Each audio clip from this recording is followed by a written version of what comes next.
Hi there, and welcome to BSF Recovery Team in part 3 of the new wrecker project. We've been awful busy in the garage this week, late into the night, but things are starting to come together. We got the inside of the cab painted and the bedliner on the floor. Check this out.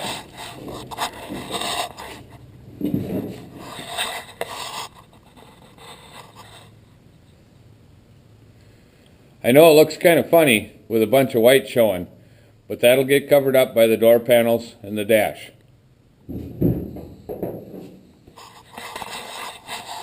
We got all the welds in the door ground down, but we haven't got the engine set in yet because of that oil cooler adapter problem. Like I said before, I found online a 1-inch oil filter adapter. It supposedly works on the early small block Chevrolets. So I got one. But unfortunately, even though the thread is right for the small block Chevrolet, the casting on the early blocks have a recess, or the oil filter is up into a recessed area. So this flat surface on the oil cooler adapter doesn't work. It won't fit in there flat and seal. Even though the application says it works because the thread is right, it doesn't. Probably works good on the Gen 3 blocks with the flat machined surface for the oil filter, but with this recess it does not work. So now it's time for plan C. Some of you have mentioned, why don't you just do a remote oil filter setup? And I had thought about that. I thought about that quite a bit, but I have two problems with that. First of all, the left side of my engine compartment, with the Hydro Boost, the lines for that, the headers, it all gets kind of full. And it's going to get tighter because I am going to reuse the belt-driven hydraulic pump that mounts on that side of the engine. We'll get into the reason for that later. The other problem I have with the remote oil filter kits is most of the budget ones use hoses and hose clamps over brass barbs. And I know when you're dealing with 40, 60, maybe at the most 80 pounds of oil pressure, that's probably okay. But I'd rather not take the risk. So if I were to do a remote oil filter kit, then we're talking custom lines too. So my plan C is, I found a very short oil filter that'll work on the Chevrolet. It's actually an oil filter that's used on I believe 2002 8.1 liter. So that should work just fine for my small block. Shall we see if it's going to fit?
Oh, look at that.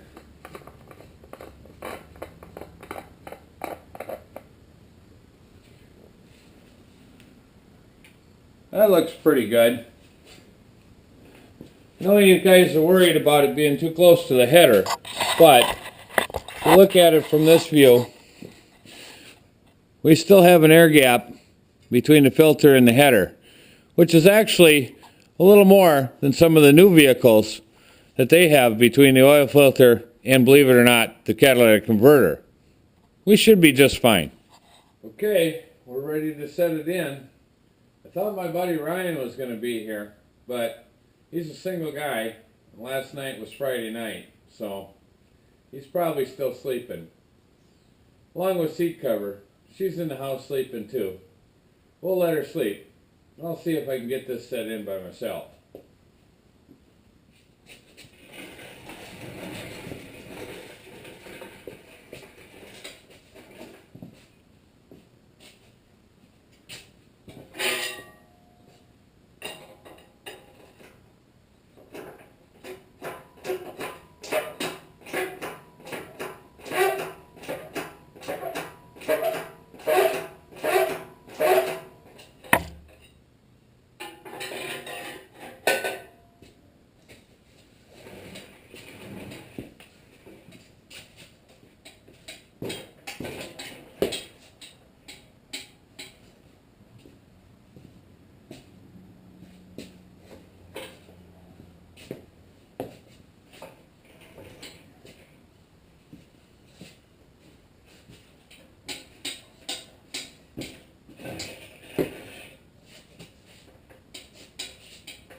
Well, we went to set the engine in, and I just found out something I did not know. Even though the engine mounts appear to be perfectly identical, they're not quite. Check this out. If you can see here, see the holes in my small block Chevy engine mounts are down here, and the holes in the frame mount are here. And if we go over and look at the mount that's on the 6.2, that it has a much wider spread here than my small block ones. So now we have a choice. Do we use the mounts off the 6.2 and put them in place of the small block ones, or this piece here in the frame is all bolted in? I did take a look at what was left of the old Wrecker's frame, and we could unbolt those and bolt those in here and still use the small block Chevy engine mounts.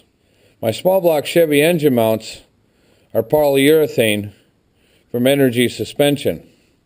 They hold that engine in there real nice. It would be quicker and easier just to pull the long bolt on the shaft and use the bottom half of the engine mounts off of the diesel. But then I would be back to rubber mounts again that, as hard as I use the Wrecker, might not hold up as well. Decisions. Okay, well, that wasn't too awful bad. Here you can see the difference. This is one from the diesel, and if you look, the distance up to the other holes is about 5 3/8, whereas the distance to the holes on the small block ones is about 5 inches. Changing the brackets out wasn't too awful bad. It's only 6 bolts on each bracket. Well, we got the brackets or the plates changed, whichever you want to call it, and we set the motor back in. Ryan's still not here, but he did send me a text. Guess we got to let him off the hook. He wasn't sleeping. He was actually out on a morning fishing trip with his nephews.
I learned something else today too. After I put the starter in, I was going to drop the header down through to make sure that we had nice routing for the starter wires here.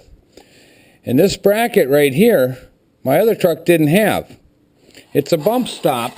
If you take a look, it's a bump stop for the differential pinion.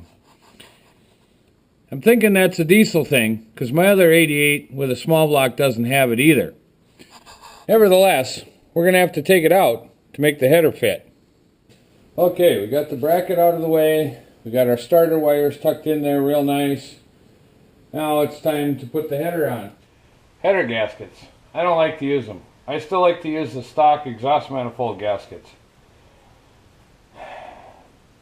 They hold up a little bit better and they're very easy to install. You just slip them in after you start the bolts while there's still a gap between the header and the head.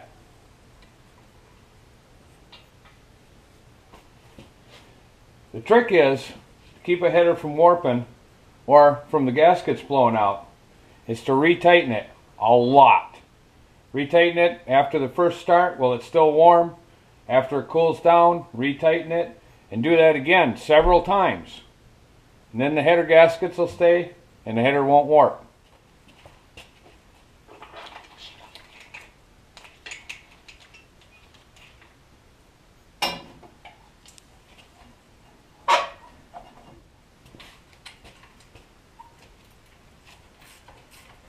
Here somewhere.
after Ryan's nephews had a full day of fishing on the lake, he did come over and give me a hand. And we worked late into the night, finishing up all the accessories on the front of the engine and dropping the fuel tanks out.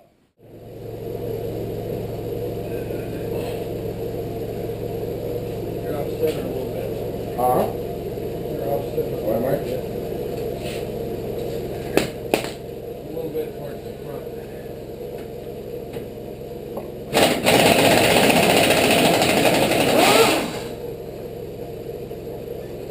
More? Oh, that's good.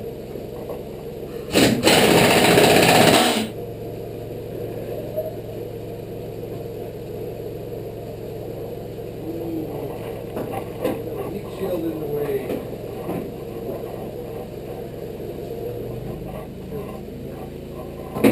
Grab my air ratchet.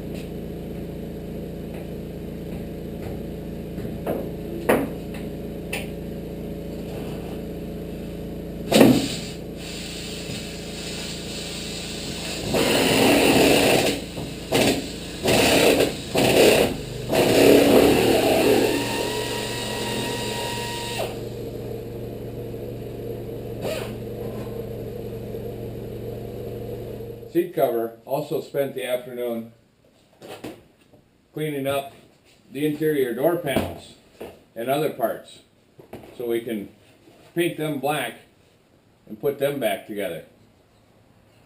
With the tanks now removed, we can get a good look at the frame. This is basically where the old wrecker broke. This is where the rear mount for the fuel tank sits. And it's kind of an area that collects rust and salt in our part of the world, but this truck, from being a little further down south, is real solid here yet. And here you can see the truss that was put in because it was a bucket truck. Well, what our plan is to just put a plate of steel between this truss and the bottom of the frame all the way along. And that'll give us a whole lot of strength right here where the bend is, and along this section of frame where the wrecker boom mounts. Thanks for watching, BSF Recovery Team. Stay safe, keep wheeling, and we're going to get back to work. We got more welds to grind down. They even had a hole drilled in the roof that we had to weld up.